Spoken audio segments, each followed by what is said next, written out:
Okay, well, we are live. I am your host, Mark Ruiz Evans. Today we have a fascinating interview with a long-term activist that I've known for years, John Simha. We had worked together in another organization, another movement, but we've coalesced around the idea of what's called Return California. John will be able to explain it much better than me, but basically it is the idea that across America, but certainly in California, there was a conscious genocide, literally documented, Nazi level organization. And it was this California government that did that in order to control the land. Some of the land, as much as possible, should be given back. And frankly, Californians, for all their progressive ideals, haven't really even tried. The governor of California gave a famous apology saying, hey, we're sorry about that genocide. And what Native people said was, good start. But how about you actually start making up for it instead of saying my bad and leaving it there, which is all Gavin Newsom did. John, what is Return California about? Before we get into the updates, what is the idea? How would you describe it? If you were, as my favorite thing is, if you're in an elevator with someone for 3 minutes and you were never going to see them again, what would you tell them about the idea so that they couldn't get it out of their head and had to go look it up? By the way, you can go to returncalifornia.org, or you can go to YouTube and type in Return California. We'll be showing you those websites a little bit later, but returncalifornia.org or Return California on YouTube. But John, how would you describe it? You started the organization, you've been leading it, you got a lot of the successes off the ground that even made it a viable concept. I know the idea was pioneered by me and a few others, but you really took it and made it a reality. How would you describe it? What is it? How should people think about it? And why is it important?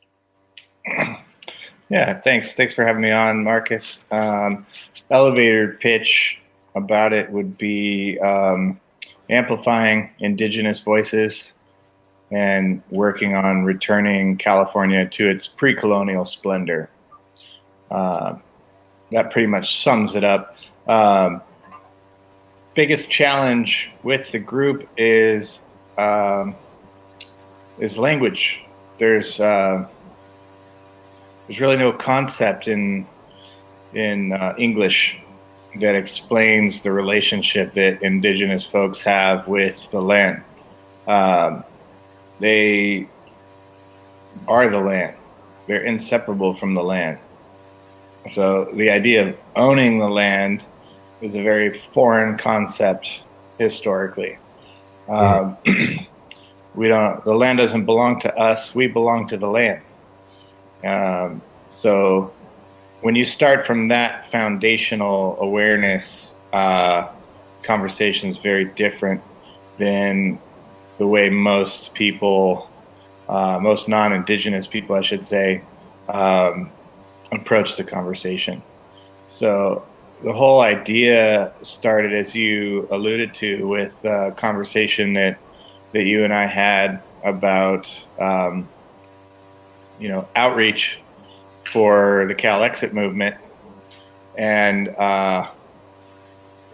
as I started doing outreach,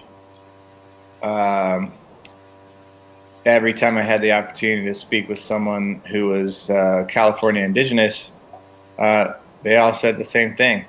You can't talk about California independence without talking about returning the land to Indigenous stewards. So that really started about 2018. We've been going about 4 years at this point, and we're inches away from being a Native-led organization after 4 years of efforts. Most of the elders that we spoke with, when we present the idea of what a return looks like, they all pretty much say the same thing. Bringing good fire back to the landscape. Fire is our ancestor, fire is medicine, and 100 years of suppression mindset in California has created a time bomb that we've been watching explode every fire season, each year a little worse than the last. And we can mitigate that problem by listening to Indigenous folks. Imagine that. Imagine that. And when we got started in 2018, they actually started to have some science back it up. What Indigenous people had known, as John pointed out, for eons. I would say, well, as Indigenous people have known for hundreds of years. And he goes, actually going into prehistory, they kind of knew this. And what's interesting is it basically, you can go back 10,000 years or whenever the people got here and they knew this, but science only in the last 4 or 5 years has said, turns out they were right.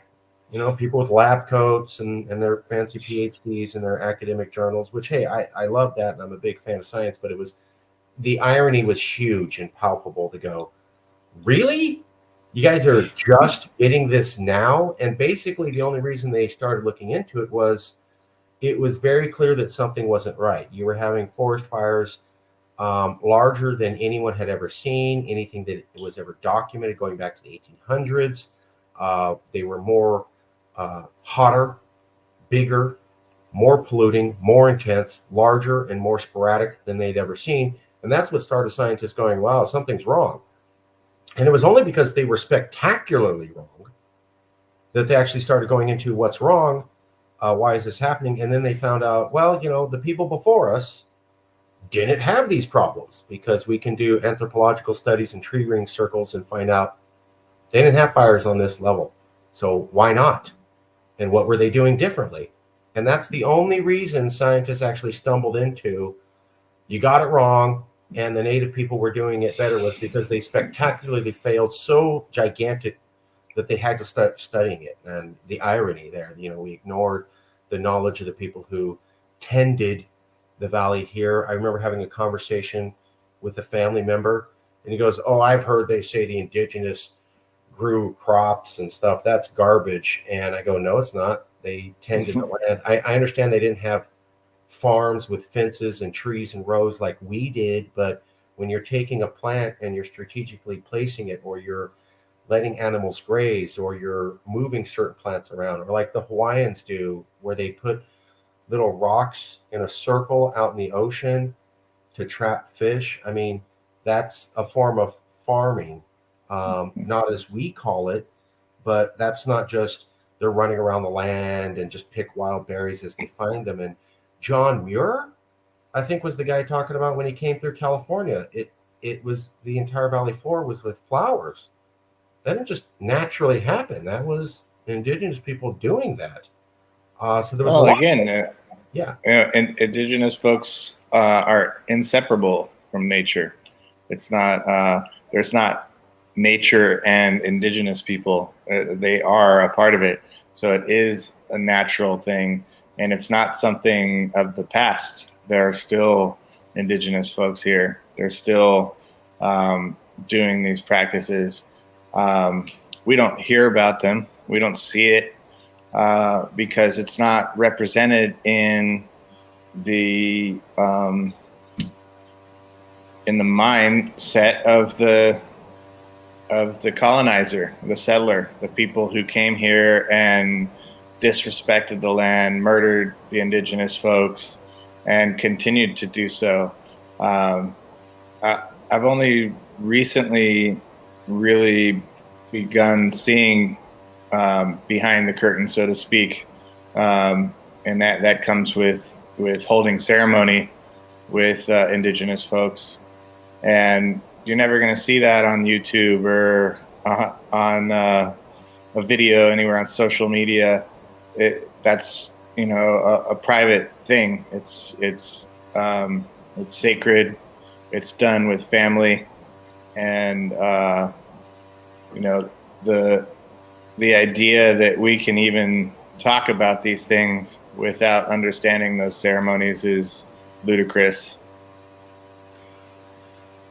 Fair enough. Unfortunately, it was during the Obama administration. Nobody wants to hear this, that the Indigenous people realized that things were not going to go their way. There was part of this concept of the March of Progress.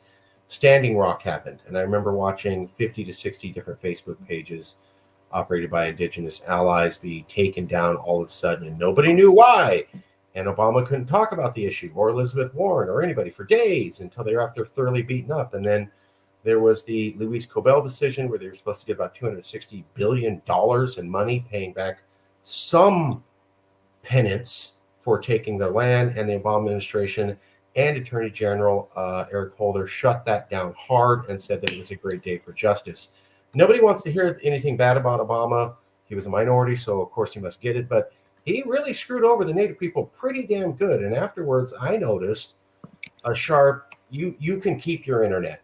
You can keep that because y'all talked a big game and we saw what you really do when it actually comes time to put your money where your mouth is. We saw what you did, and you can just keep it. That's what I've seen. You're way more versed into it, but I don't blame them for basically rejecting the system and rejecting democracy and rejecting the internet. What good did it do for them? Not much, and that's up to current times. So I get it. It's unfortunate, though, because it allows for the continued ignorance of non-Indigenous. Everybody wants to see a video. So if they don't see a video, they're not going to watch, and it didn't happen. And it's unfortunate that we have a group of people who do have the moral authority, but have justly been shown how bad the internet can be used for them at a time where the rest of society is going to, is there a video? Oh, then it didn't happen and it's not true. When, like you're saying, these ceremonies do happen. And they do belie a lot of knowledge. And these people have never lost that. Yeah, sad but true. There's something that's happening in California. You mentioned it in your intro a little bit about acknowledging the sins of our forefathers, the genocide that occurred here. And there's actually a lot happening regarding returning land to tribal stewardship. The family that adopted me is Mountain Maidu, Plumas County, Northeast California. They recently received almost 2,000 acres in a deed from PG&E.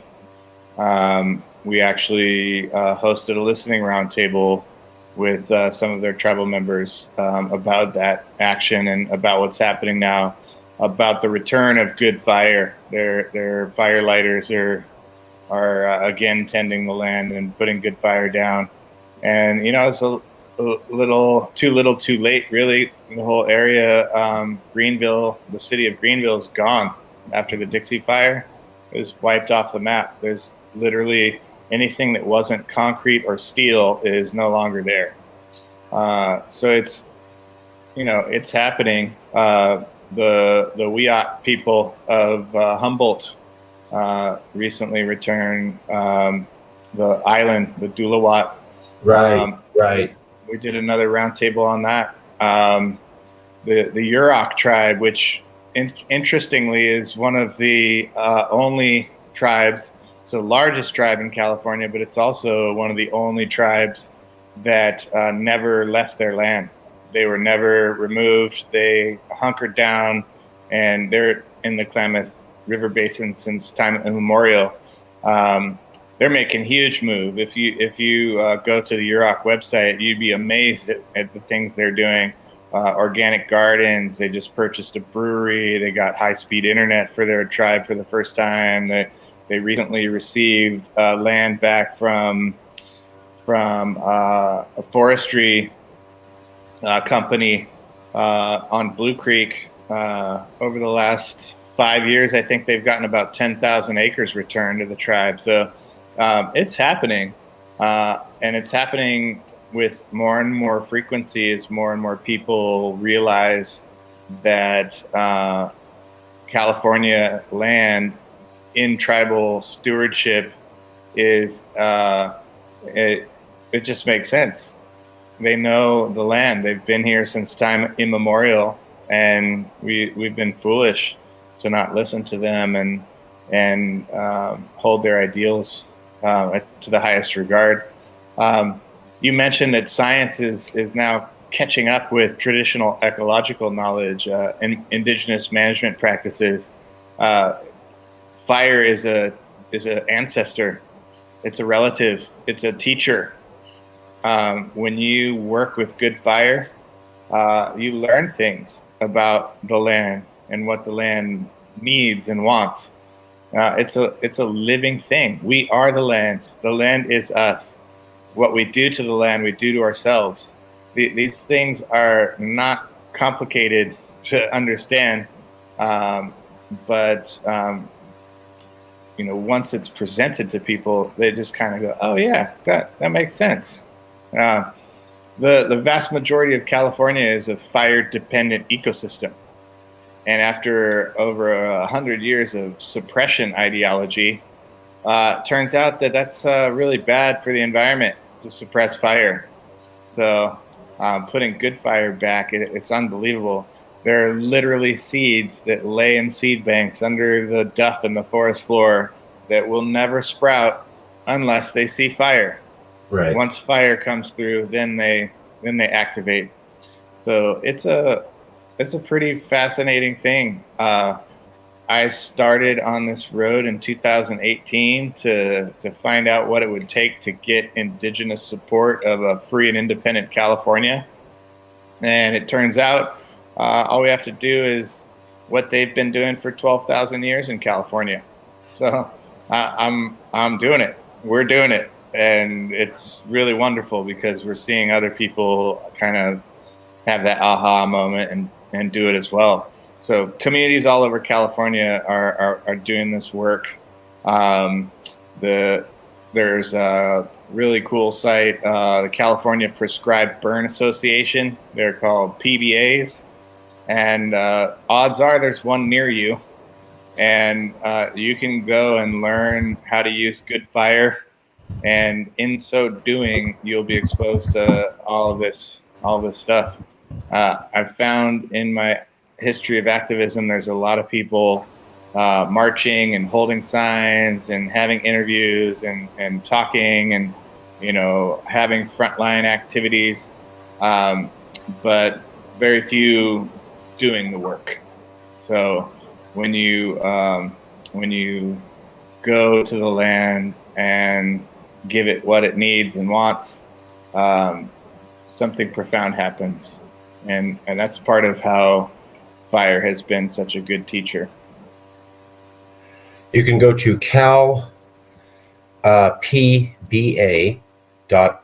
That is the California Prescribed Burn Association. Burn Association, CalBPA. Yeah. You can also go to Return California. John, may I have your permission to do a share screen and show people some of the Return California sites in this CalPBA site? Just so they can access the site so that after the interview, they actually know where to go and for sure. Okay, we're going to do a quick share screen. Bear with me.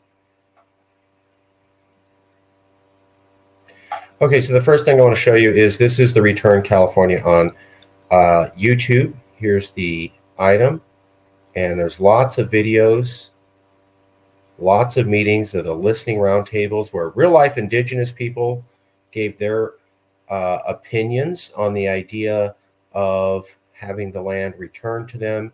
So, John spoke to a lot of Indigenous people. As you can see in these various videos, there was a lot of listening roundtables where more Indigenous talked. And so there's a lot of actual California Indigenous people who've been tied to the land, tied to the tribes, going back to time immemorial, who are saying basically very simply, yeah, we want our land returned. We're okay with that. Anything you'd like to add about this YouTube channel? And then we'll go look at the website. Yeah, it's kind of a necessary evil in this world. It's like you said earlier, if it's not on YouTube, it doesn't exist. And our focus hasn't really been on broadcasting or making videos or on social media. Our website is really bare bones. There's not a lot of engagement in the digital world from the Indigenous folks that we work with most frequently. There's Val Lopez, the leader of the Amamutsan band, the so-called Silicon Valley. The land trust initiatives that they're part of are doing incredible work. That's Nick White Rabbit, no longer online, doing frontline work in Portland, Oregon now, around Michpa and the Red House on Mississippi. Hangover. I'm getting those ads left and right. I don't really even drink. I don't know why. Yeah. This is another Indigenous person, right? Yeah, that's Les Hall from the Mountain Maidu, as it says there.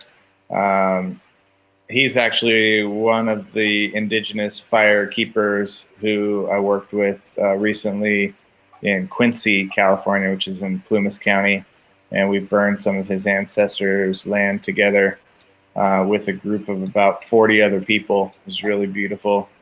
This was from Nisenan Heritage Days, I think back in 2019. Heidi Lucero. Really, just scratching the surface on all the stuff that's happening. We're totally grassroots, 100% volunteer run. Nobody's getting paid. Not really any fundraising efforts to speak of.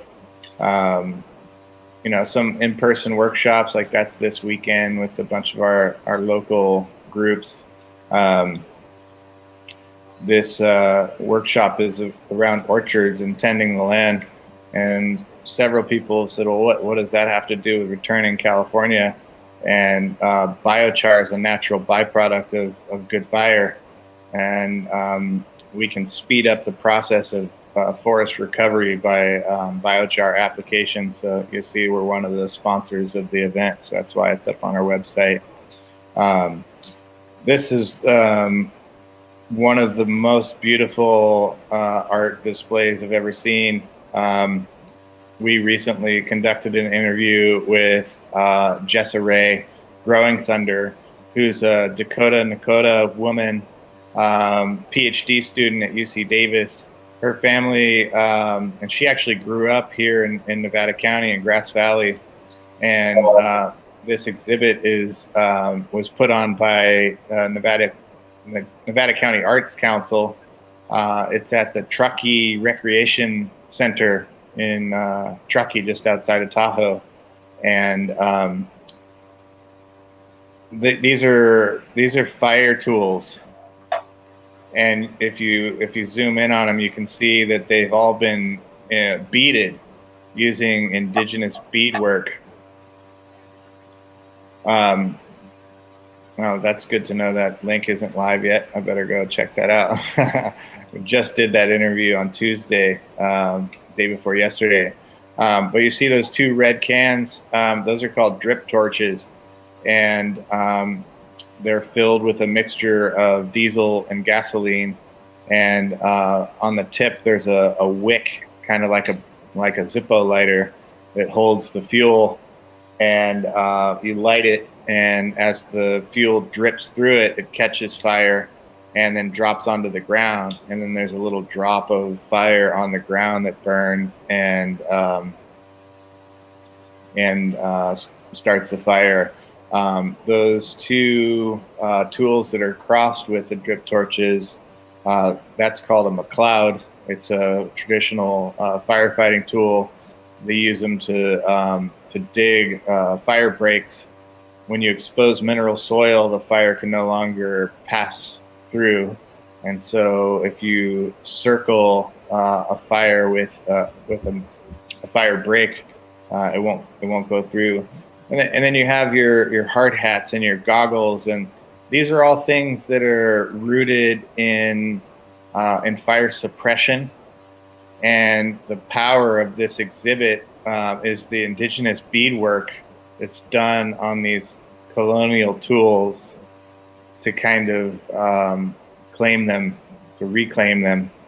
And these tools have all been used in fire suppression in California, but are now essential tools in prescribed fire. putting good fire on the land. So it is a really powerful exhibit. Yeah, that's a flyer from last year's event with the Tuluwat from the Wiyot, the return of their ceremonial island. That's probably the most impactful of the videos we've done. We got a really horrific history from Chairman Hernandez. They, back in the, I think it was the late 1800s, they were holding their annual world renewal ceremony on the island, and a bunch of the settlers came out with quote unquote silent weapons, so axes and knives and hatchets and arrows and things like that, and just murdered everyone. And 2018 marked the first time in over 100 years that the World Renewal Ceremony was held on the island, and it was really, really beautiful. Highly recommend watching that one if you haven't seen it.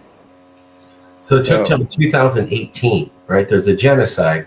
They murder a bunch of brown-skinned people because they're not white on this island, and that keeps them off for 100 years. And we have to wait till 2018 for the indigenous people to be able to hold one of the traditional ceremonies on an island where they were massacred in progressive California. Am I getting that wrong? That's pretty much sums it up. Wow. Yeah. This is the kind of stuff that shocked me as a Californian. Yeah. Yeah. And I mean, there's so many stories like that. Almost everywhere, like there. That's a great example of what we're really working on right now. Francis Regal is a descendant of firekeepers in the Sierra Nevadas, what's now Placer County. Chris Paulus is a retired CAL FIRE battalion chief of Placer County, and he went from fighting fires for 40 years to lighting fires with indigenous folks, because he started to realize how important IMP and TEK are. And really cool, immediately after that roundtable, it was on Tuesday, April 6th, and Wednesday, I got a call from Francis saying, I don't know what you guys did, but we just got 85 acres returned from the Bureau of Land Management, from BLM. Wow. It's literally the day after our event. So I'm like, I'm pretty sure that we didn't have anything to do with that, but that's cool timing. Yeah. Yeah. I think but it also shows, that the climate's changed. It's time to raise awareness. And I think when we talked on the phone before this interview, you were saying that one of the issues with Return California is that now there's some awareness with indigenous people about, hey, there's a talk about returning land. Are you guys supportive? Yes, you are. But the problem now is, how do you get more of mainstream Cali people to understand the indigenous people want their land back and that this is a good idea? Am I summarizing incorrectly? And if so, please explain to the audience, what is the major issue now? And how, I think you said communication with the non-indigenous. And what did you mean by that? Yeah, I mean, when if you're involved in the activism circle in any way, you're going to hear or see hashtag land back. Land back is the rally cry for indigenous folks across Turtle Island, or so-called North America. Land back isn't about ownership, and people have a really difficult time comprehending that. Land back is about restoring the land back to its pre-colonial splendor, being good stewards of the land, practicing seventh generation principles around land management. Those things are,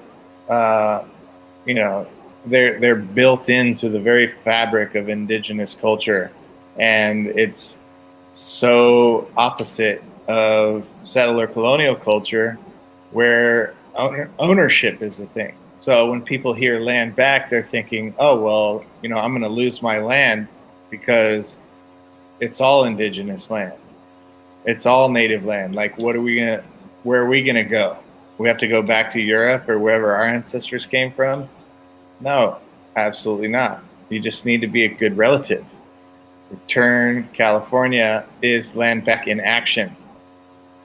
It's returning the land back to its pre-colonial splendor, and doing so through traditional ecological knowledge and indigenous management practices.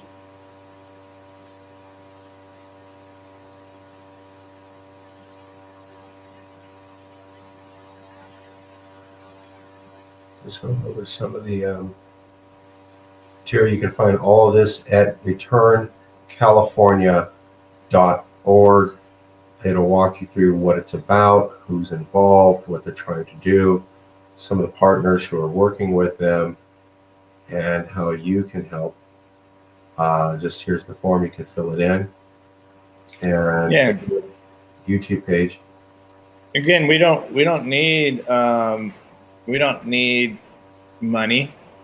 We don't need members, so to speak. We don't need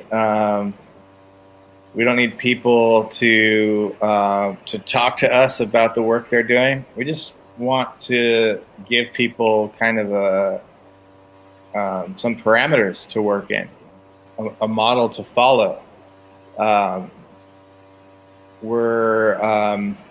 We're based all over Northern California. The three people who are actively involved in producing the content and sharing the information that we've learned.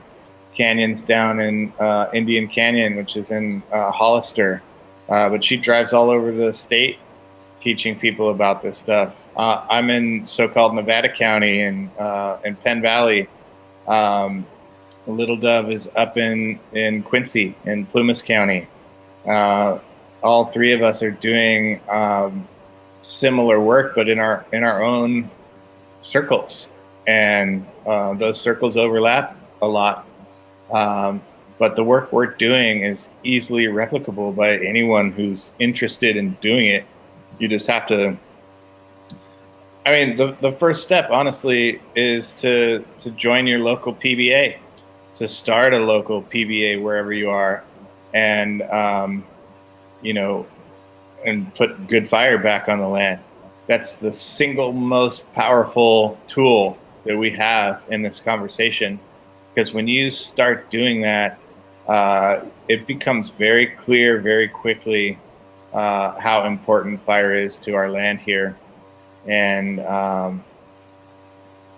even folks in CAL FIRE and Forest Service and, regional firefighting groups, different firehouses and whatnot. Almost every one of these prescribed fires that I've been on, there's been an acknowledgement of whose land it was and what a horrible mistake it was, making it illegal to burn. And the California PBA website's a really incredible resource for what people can do in their own communities.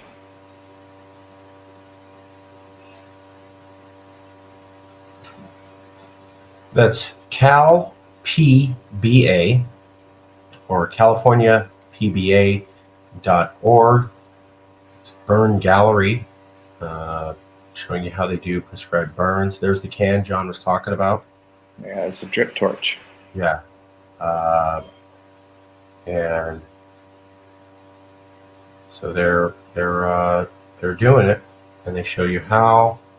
And as John was pointing out, you can find one if you're in Northern California, or if you live in the forest area in Central California, or if you live in the coastal area in Central California. There is a group there. These yellow ones are they're thinking about doing it, but the blues, there is a group. So if you're in the coast, you're in Fresno, where I'm at, or if you're in part of the Sierra Nevada Mountains, and certainly coastal Sierra Nevada Mountains, very strong association there. If you're not, you can start a PBA. Do you want to have prescribed fire on your land but don't have a PBA? Start a PBA, and then they will walk you through what you need to do, and they will show you what it also looks like. Typical burn process. Yeah, if you're gonna start a PBA, I really highly recommend connecting with the first peoples of whatever land you're on. Odds are they have been doing it in secrecy, more than likely, for the last 100 years. But the movement is very powerful. I mean, you can see a lot of people there doing this work, and the certification programs are in their infancy for prescribed fire. So you can really get involved on the ground floor of a movement that's unstoppable from my perspective. And this is what independence looks like, right? When you're working with good fire on the land, that's independence, because that's not the way of the colonizer.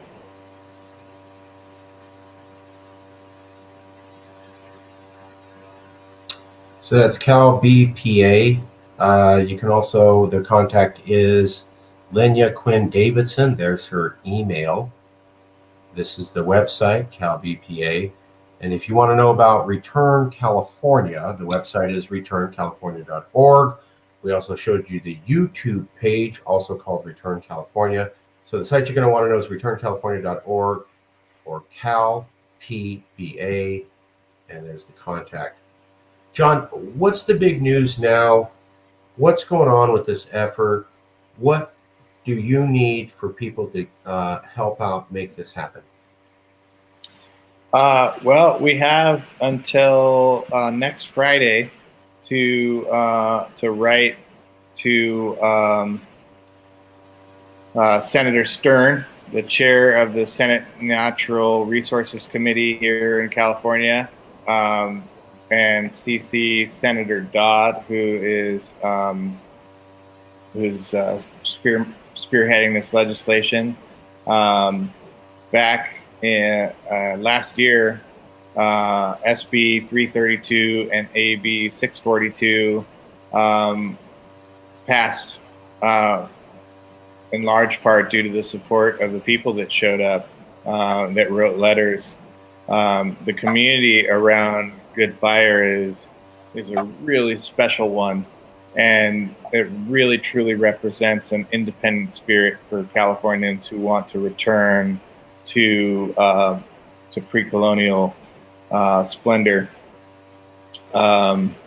There's a new effort around the claims fund to support liability concerns around Good Fire.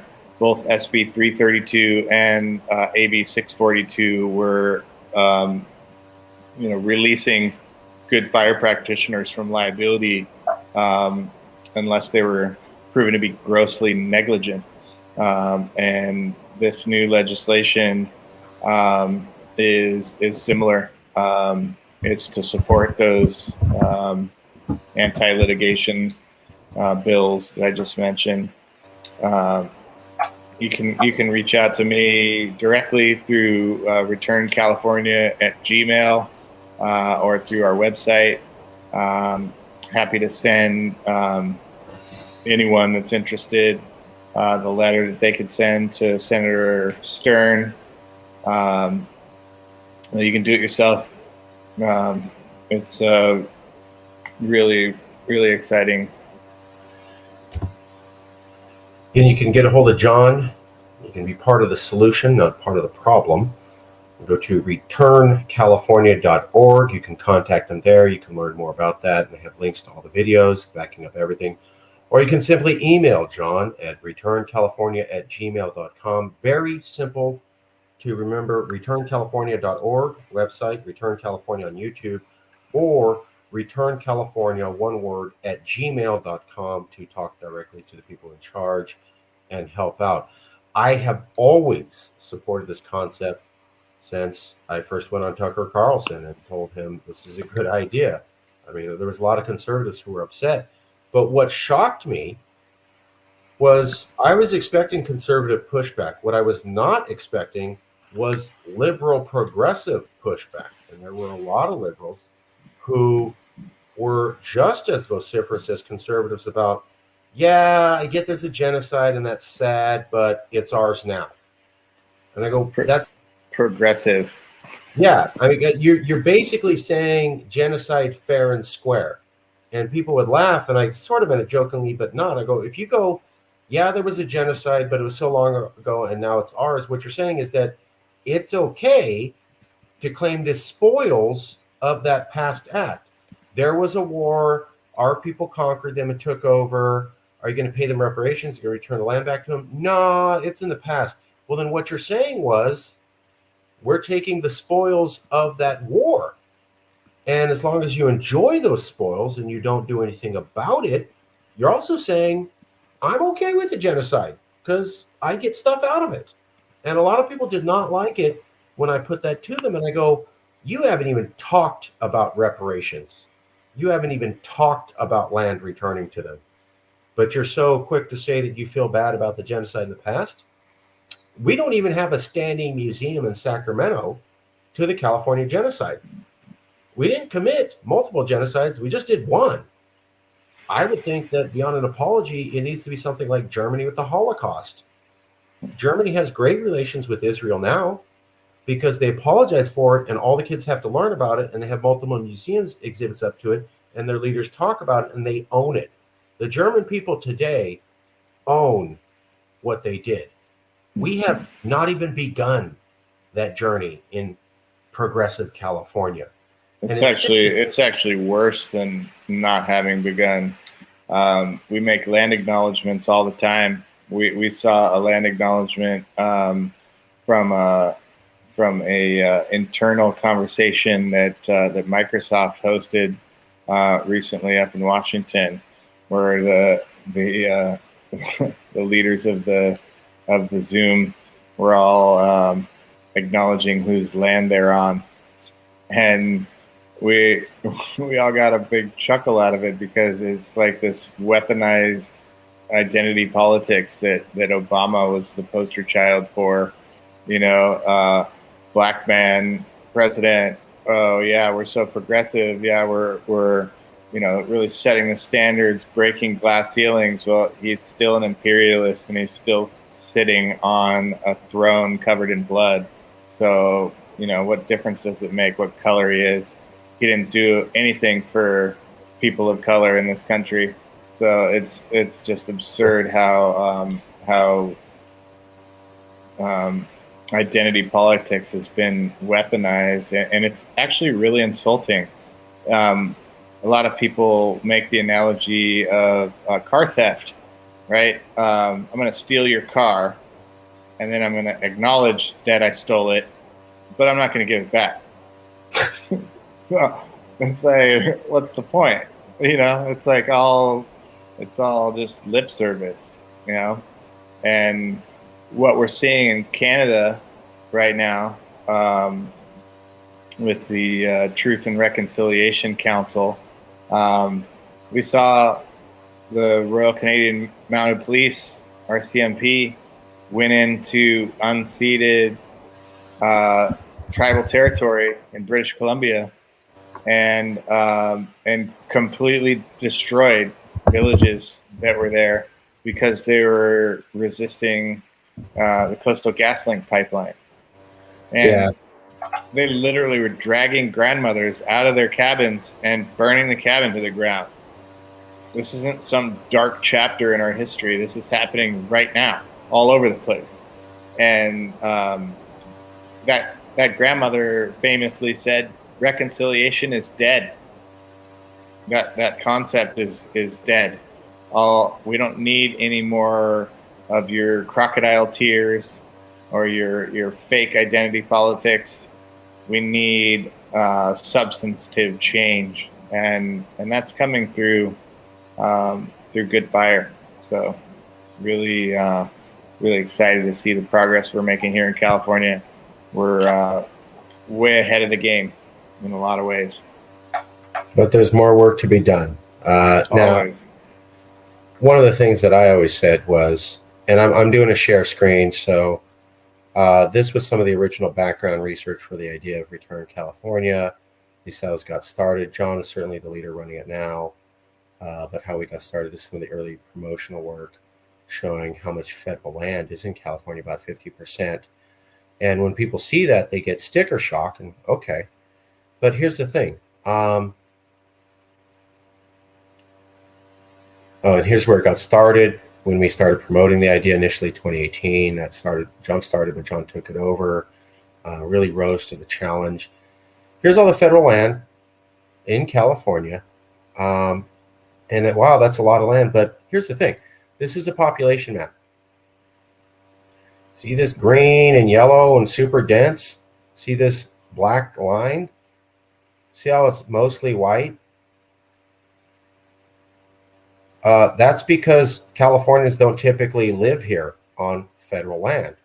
So see how it's yellow, super green, white, white, white, white, white, white, white, white, white, white, white, white. So that's the point. People go, oh, how are you going to give it back to them? And I go, do you even live there? Do you even go there? And I go, well, how many of you been to Yosemite? I went once 2 years ago. And my thinking is, you really think that the indigenous people are going to take control of the land and then they're going to go, well, we don't see the point in commerce either. So we'll never let you back on here. Like, why don't they get to run the ski lodges and the ski slopes? And then they manage the land, and then they take the money from people who want to go spend tourism there. Right now, it's non-indigenous run those ski slopes, manage the land. Now, some of the indigenous have casinos, but that's the same point. The casinos are on their land, and they like it when people come and spend money. These aren't people who don't have any idea of commerce. They just want to be empowered about it. And here's the next one. This is a study.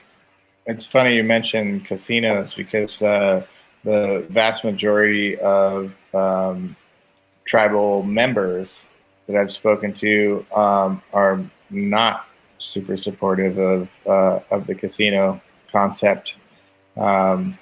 There's a lot of problems that occur around the money that's associated with those things, and just the concept of money in general, especially here in California, where prior to leaving the gold standard, money was a direct representation of the genocide they were witnessing. It's on the historical record that there were bounties on indigenous folks. You get $5 for an ear, $10 for a scalp, $20 for a head. You know, that was a state-sanctioned genocide, and you know, $20 was the equivalent of a month's wages of working a 40-hour shift doing manual labor. So it was a pretty enticing offer, and gold was behind all of it. So there's a huge disconnect about that. There's no, I don't know anybody in the California indigenous community that's really driven by money, financial gain. It's about restoring our relationship with the land. And there we go. Mm-hmm. Right there, you see that? That is a bond from the state of California during the time they were committing a genocide. So this part is the state of California saying we've appropriated funds to pay for the genocide. And these are receipts or checks. Paid. This was the California government, the state of California, saying we raised bond funds in order to pay these individual people, and you can see their names down here at the bottom, for heads of Native people. So when we say it was Nazi level, this is what I'm talking about. They would say, there's a bunch of indigenous in this area, go kill them, bring the heads back to Sacramento, and we will pay you. And they had proper accounting, which was what the Nazis did. They put those, the 6-digit on the wrist of the Jews in the Holocaust was because IBM, an American company, told them that's how we can keep proper accounting. So it wasn't just the medieval level of torture and death. It was that they used modern techniques of administration to make sure they thoroughly wiped everybody out. This is California. Yeah, it's interesting you say that, because there's actually transcripts available of Adolf Hitler talking about how much they learned about what they were doing with the Jews in in Germany, from how the United States dealt with the indigenous population here. So that's not a hyperbolic statement. It's well documented in history. And it's also really interesting how many people claim the Constitution of the United States is this, document created by old white dudes to govern, when in actuality the majority of the document was inspired by the Iroquois Confederacy. Yeah. So the Haudenosaunee, the Iroquois, who had contacts with a guy called Benjamin Franklin, who was the note keeper for the British Crown before he became a revolutionary, and was the only technical genius out of all the founding fathers. And we're supposed to believe, okay, yeah, he met with the Haudenosaunee. Yeah, he was super brilliant, possibly the most brilliant guy at the time. Yeah, he spent a lot of time with them. Yeah, he documented it. But it's just a coincidence that he was part of the founding group that wrote the Constitution, and that the Constitution has all these traits that eerily mirror the Haudenosaunee. Don't believe he actually took their ideas and brought them over. That's just a random chance coincidence that they thought of things like 2 legislatures, a independent judiciary, routine elections. It's total garbage. It's like so obvious, and they won't accept it. I do got to point out, here you go. War of extermination will continue to be waged between the 2 races until the Indian race becomes extinct. California governor, 1851. In 1857, California issued $400,000, which is easily a couple million by today's standards, to pay for anti-Indian militias. Between 1851 to 1852, that year alone, California paid $1 million revenue from the gold fields to hunt down and slaughter Indians. And you got to realize this is before they really even had inflation. So these dollar figures are going to be off the charts today. Rewards. Yeah, I mean, the gold standard's not even applicable anymore, but that was back when money was actually money. Now what we call money is actually just a token of your slavery to this ridiculous system that we've built. It's disgusting on so many levels. Yes. There was a famous saying written on the wall of the Carlisle School in Pennsylvania, which was a residential school designed to,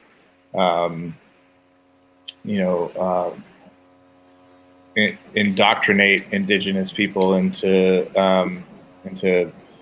settler colonial concepts. It said, "Save or kill the Indian, save the man," and that's recently been kind of reclaimed by indigenous folks by save the Indian, save the land. Right.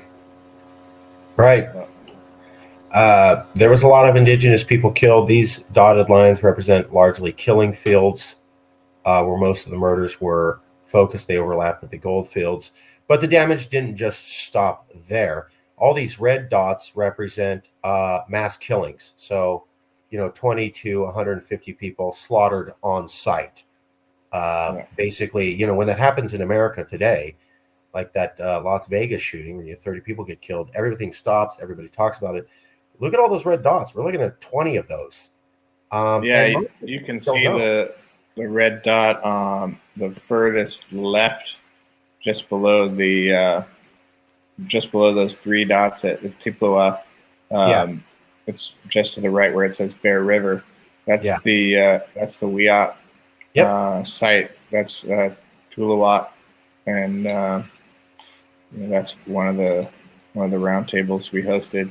We also see the Central Sierra Miwok there. That's basically where the Yosemite is. But right in the center of that is where I live, Nisenan territory. There were 30,000 Nisenan when the gold rush began, and today there are 40 registered tribal members for that tribe. 40 individuals from 30,000. So this isn't something. It's not something from the past. This isn't something that's stopped. It just took a different approach. Like we're not killing people directly for the most part, but the missing, murdered Indigenous women movement shows that it's still happening. Indigenous women are 70% more likely to be murdered or abducted than any other group of women. So these colonial systems of oppression and genocide have continued. We're not sending kids to residential schools anymore, but we're still taking Indigenous children from their parents using child protective services and creating the same traumas that all this documents.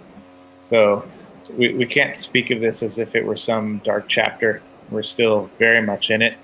It just looks very different, and we have to be honest about that. I talked to some of the Indigenous people in the Mendocino, Humboldt area around here, and I'm being told they're still, the banks are owned by Caucasian people. All the sheriffs are Caucasian people. All the city councils, Caucasian people. Guess who fills up the jails? It's not Caucasian people. Guess who has their children take away a lot? It's not Caucasian people. And I go, wow, that sounds like an apartheid system. And they go, no, it's just Mendocino County. Today. And I'm like, that still goes on? And they go, yeah, because nobody comes up here and nobody cares. Everybody thinks California's a progressive place, so things like that would never happen. So nobody ever goes up to Mendocino and goes, really, you guys are routinely harassed by the sheriff's department? And they say things like, are you a goddamn Mexican? Go back south. And they go, well, I'm native, so I laughed it off. And I go, yeah, but they shouldn't be talking like that at all. Well, most Mexican folks have Indigenous ancestry, so it just shows the ignorance of the oppressor.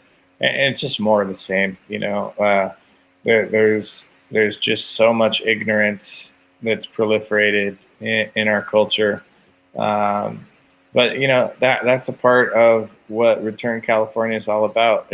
Education is the foundation of everything we're doing, and why I keep coming back to fire, because fire is an incredible teacher, and especially here in California, where so many of our ecosystems are dependent on fire. The act of putting good fire back on the land is a revolutionary act, and it's a true act of independence.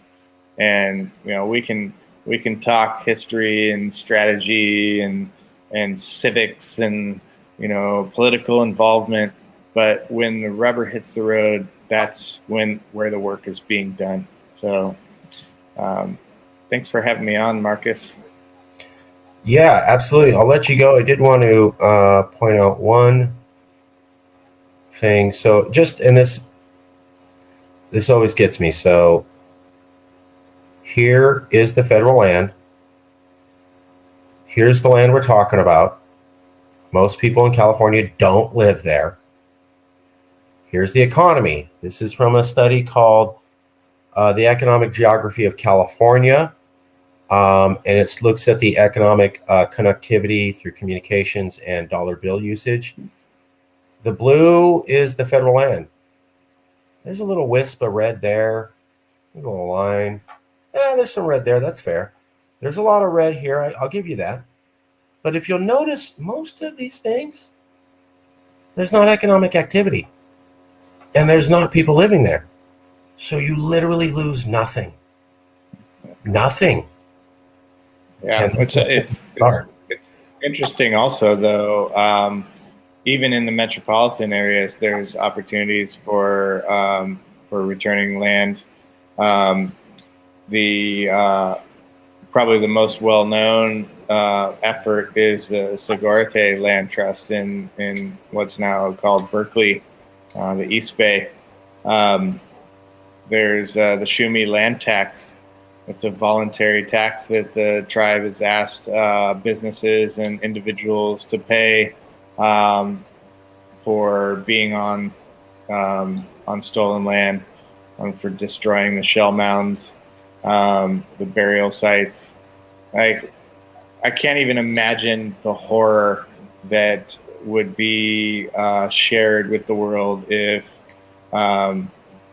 some developer went to a Catholic graveyard and started digging trenches for foundations and unearthing bodies and skeletons and building a Panda Express.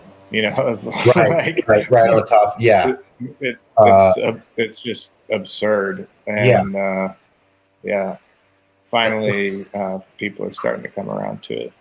And many of the indigenous that I talked to, even like Canyon Sayers and others, people were saying, look, we understand you're not going to get in a time machine and fix everything, but you really haven't even tried to start doing reparations and return to the land. And as I just showed you, there's a lot we could do that would cost us almost nothing as far as a financial or activity use impact. And why aren't we doing that?